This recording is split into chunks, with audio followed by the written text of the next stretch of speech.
Do we even believe in love or marriage anymore Like we used to? like we used to? Okay. When we say we, are we talking like the collective, like in society? That's what we. As a collective, is the thoughts around marriage and love still the same? Or because of our up and coming last two generations, they have changed the game on how they feel about relationships and how it's treated? That's a lot to unpack there because I feel like when we say up and coming or last two generations, instead of they're changing the game, or potentially, if that's what we want to say, Mm-hmm. I think a lot of that, how they think and feel and move, is dictated by what they saw growing up. I think some of that has some elements to it, Yes. right? So if they saw something that grandma was doing, mommy and daddy was doing, and they ain't like it, the endeavor was to change it. Mm. And then you layer on social media, which I feel like has a huge family on it. It's just people's thoughts, because a lot of times it's groupthink. Like, to me, social media is like groupthink. Like, no one has their own individual line of thinking. They're taking something from what they've seen Mm-hmm. and they're running with it. Yeah. And I think that's problematic.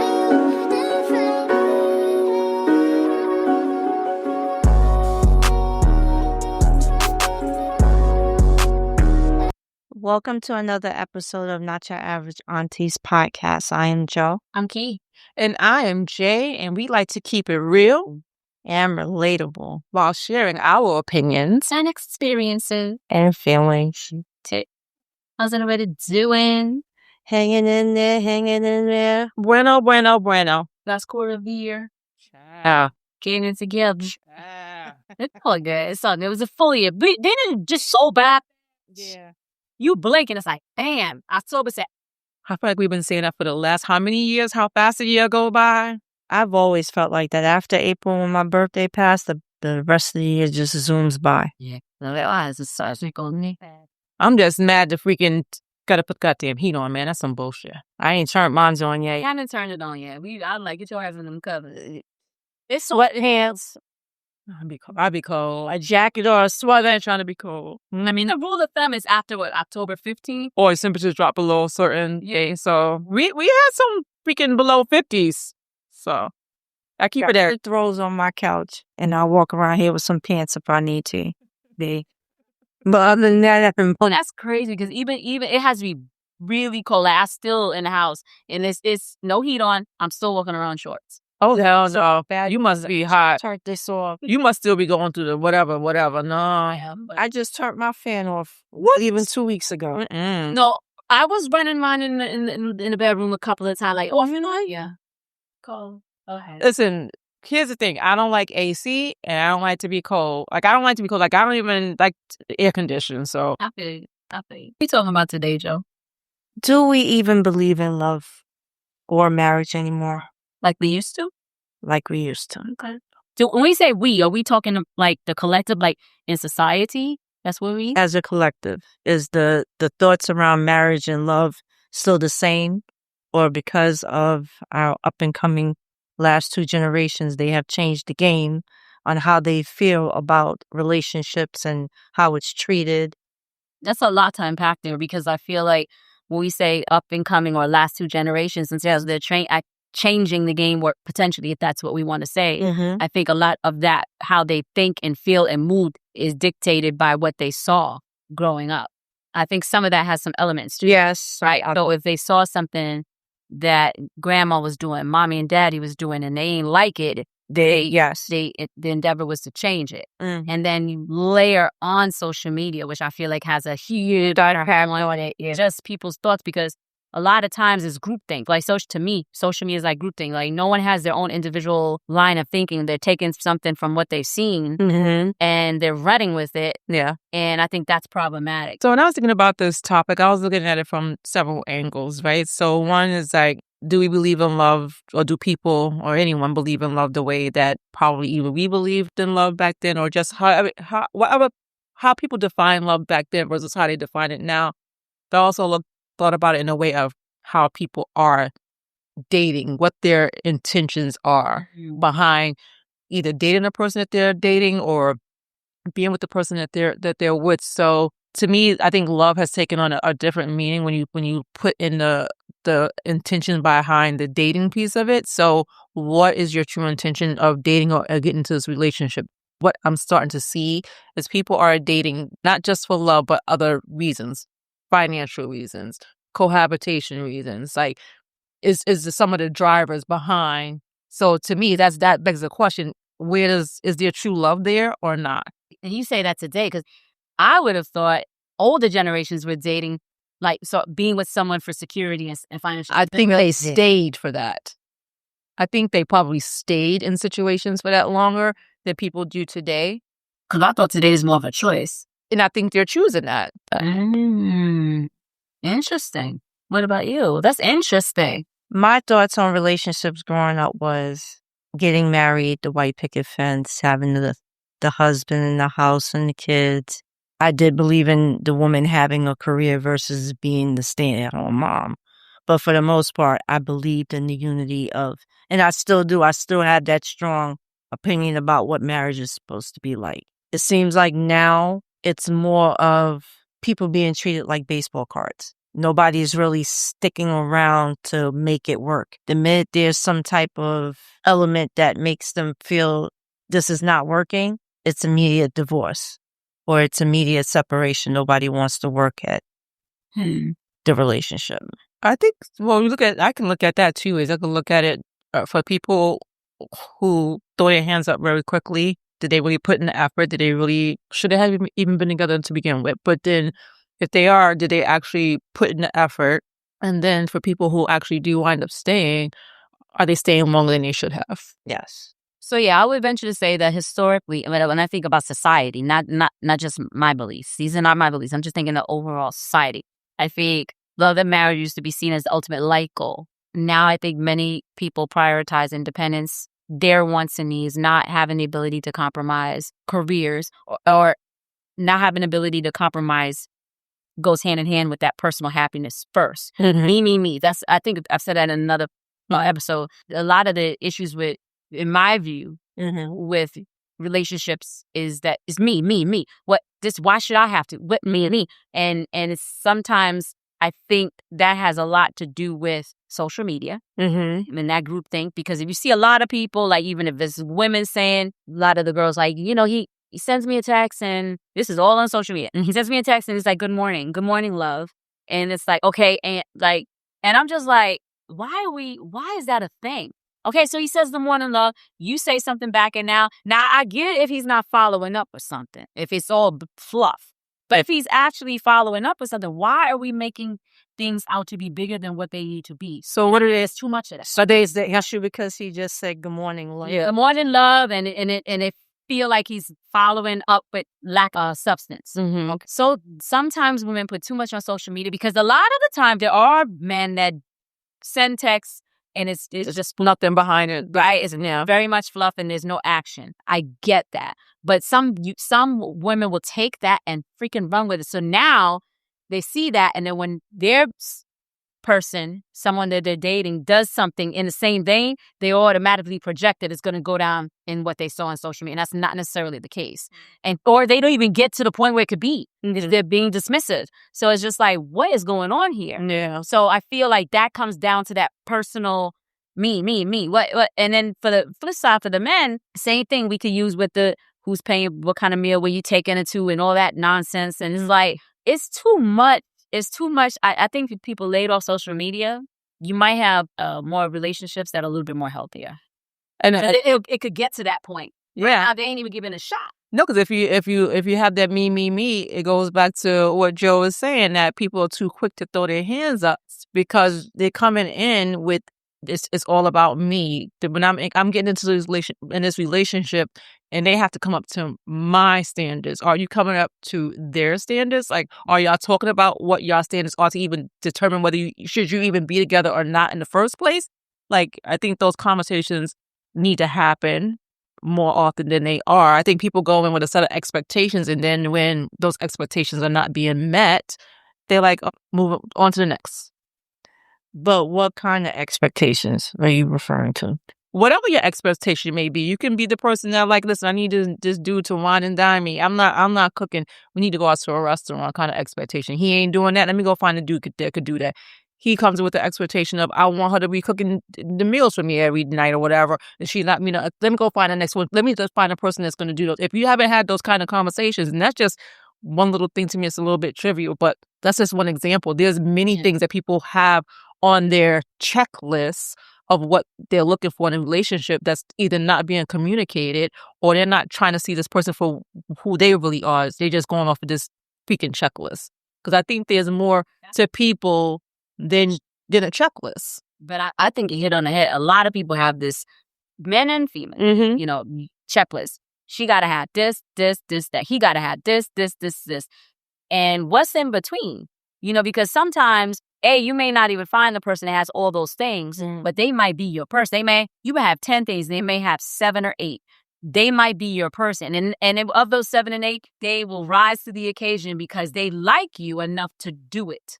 Right? And what's your non-negotiables? Like, there are certain things on that list you gotta be like, oh, is this really, like, do I really need this from this person versus this is what I really need from this person? Yeah, I think it should be prioritized. Like, what is a non-negotiable? Yeah, because no one's gonna be 100% of what you want them to be. Right? No one's gonna give you 100% of what you think.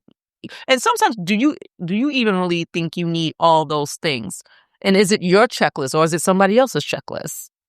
You talking, but sometimes your checklist is really your friend's checklist. Uh-huh. And that, I hate to say this, but even with women, you say that's your checklist, but it really was your friend's checklist, but you're not even operating in the right realm to even demand that checklist. But here you go, but your friend is, you think you are. So again, that's groupthink, right? So now now you attract that certain type of man. It could never be that checklist. It makes me think about the sellers, but it's the truth. It makes me think about the thing where everybody was saying, I need that Sierra prayer list, whatever. That worked for Sierra. That was her thing. So it was your, she was probably healed. And are you operating in that vein to even, that's what I'm saying, to attract that? Exactly. Sometimes we want these things, but we don't dress it up in a way and present ourselves in a way where we can receive it. And that's just my take. A lot of things, like I said, could be resolved if people would just communicate. Communicate, yes, but also just take some stock in yourself and, be open and not try to be what you think your friends like, or be what you want to be and attract the person that you need for yourself. I think sometimes we try to, we rely too much on somebody else's opinions. That's another layer of person that we're with. Right. You were too worried about what other people thinking. Yeah. About the person that you are with. And I think that's a big issue too. So I got 2 questions, one specific to each of you. So Kira, specific to you, Joe could probably answer this question too, but what surprised you most about love over time? I don't know if surprise is the right adjective to use, but I think being able to have love and love on a new level, like leveling up when you are faced with adversity. I think so I don't know if surprise is the right word, but that is something that can make me appreciate my partner when we can love each other through something.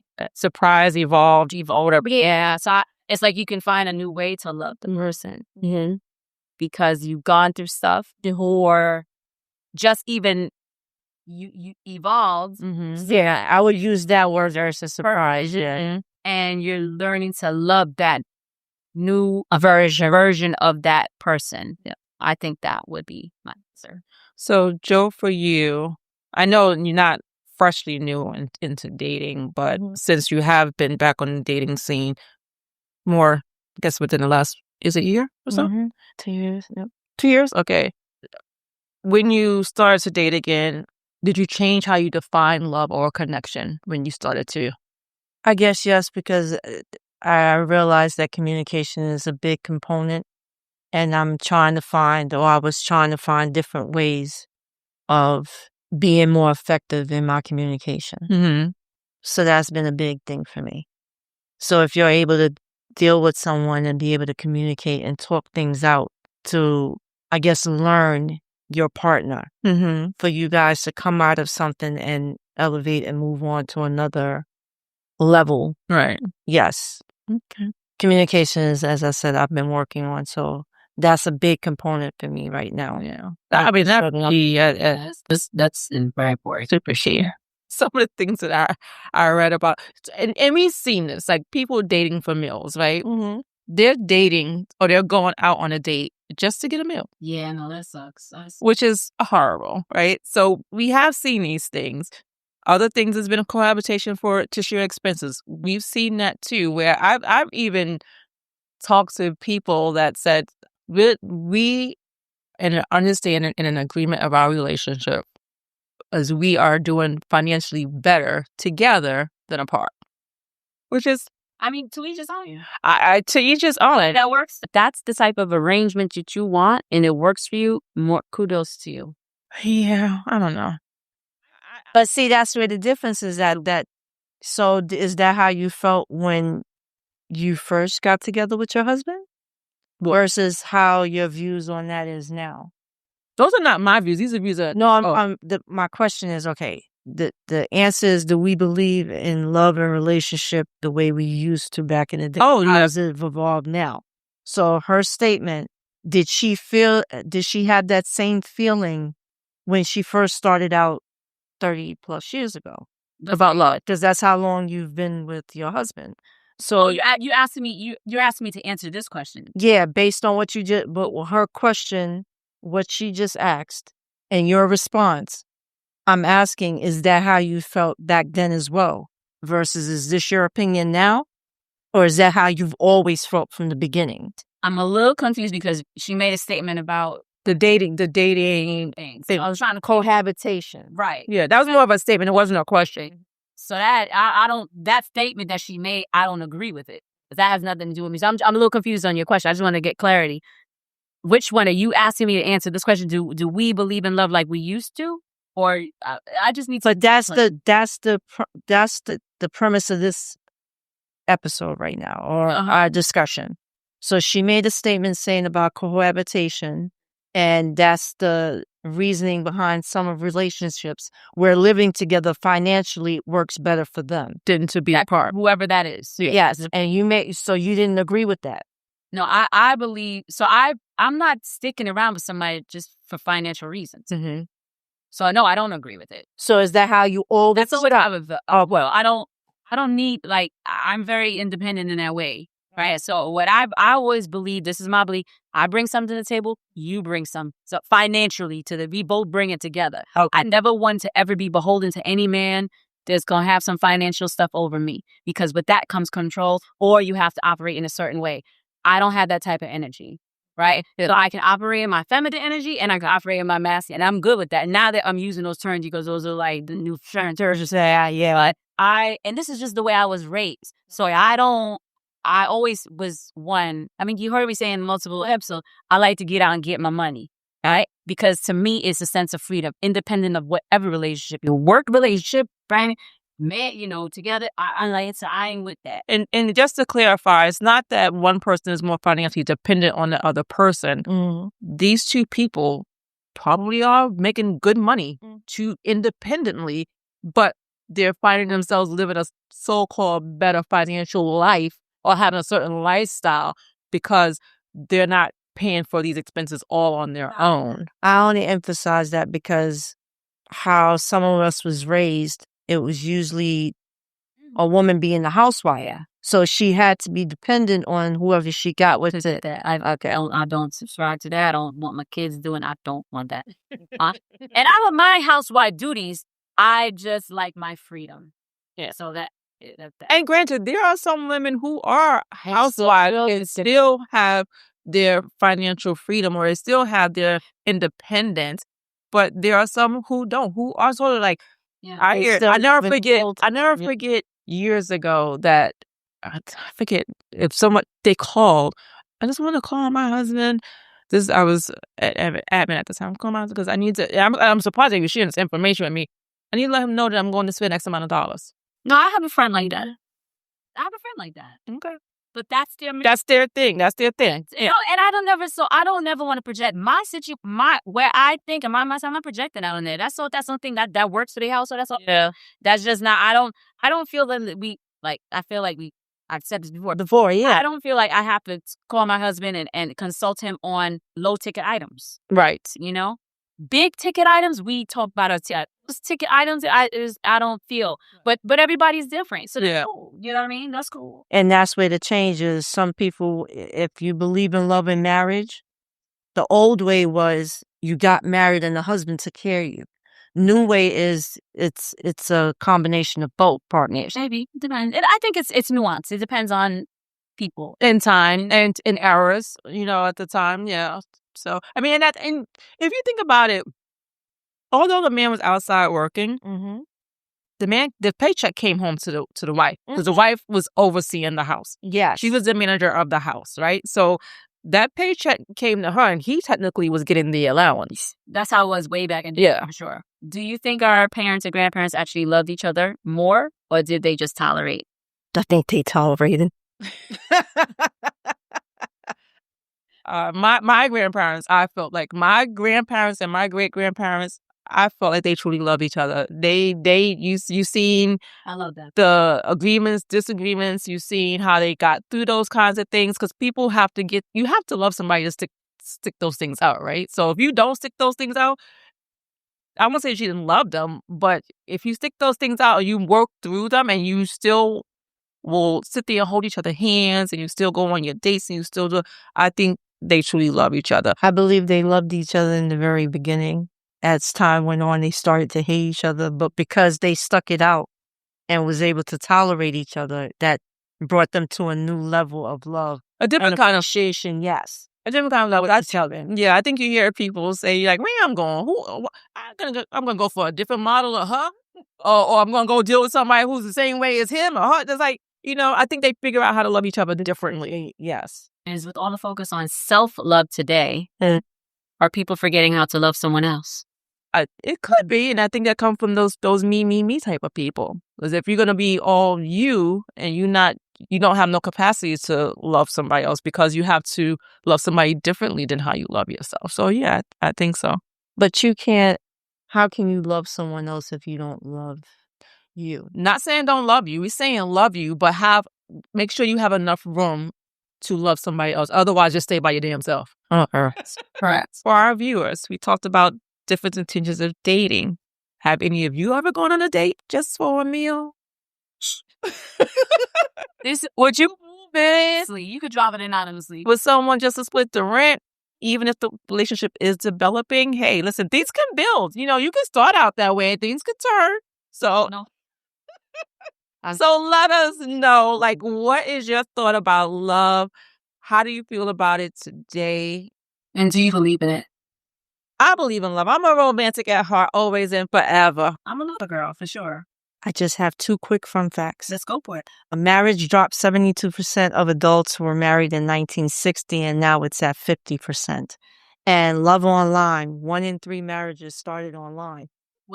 A lot of successful marriages are happening outside a few people. Love on each other, love on yourself, and just be full of love. Listen, how you love is how you love, right? Exactly. So next time, this is peace.